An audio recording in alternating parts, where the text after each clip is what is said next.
મારું નામ એડવોકેટ પારસભાઈ ગઢવી। અમારી society Amarnath cooperative society ward number 18 માં આવે છે, જે ઢેબો રોડ ઉપર અટીકા ફાટક પાસે આવેલ છે।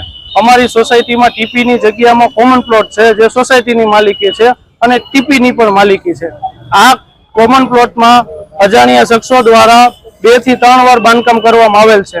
આરએમસી દ્વારા આની પહેલા 2018 માં એકવાર બાંધકામ તોડી પડાયું હતું, 2022 માં તે બાંધકામ બીજી વાર કર્યું, પાછું તોડી પડાયું અને હવે 2025 માં ભૂમાફિયાઓ દ્વારા ફરીથી આવીને સોસાયટીના કોમન પ્લોટમાં બાંધકામ કરેલ છે।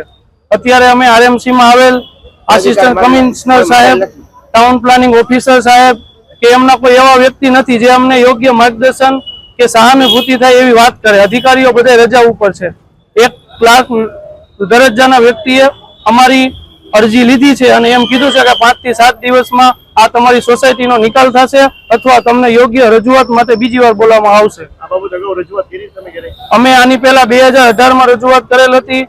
સોસાયટીમાં આરએમસી આવીને બાંધકામ તોડી પડે।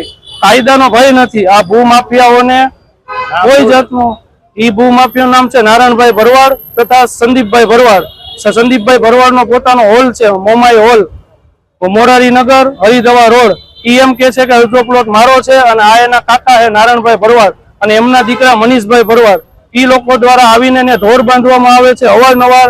સોસાયટીમાં એનો પ્લોટ જ નથી, જે માલિકી આરએમસી ની છે, સરકારની છે, છતાં ભૂમાફિયાઓ દ્વારા માથાભારે શખ્સો દ્વારા આવી અને અહીંયા આ કામ કરવામાં આવે છે। બાંધકામ પાડી નાખે, પાછા આવીને કરી નાખે।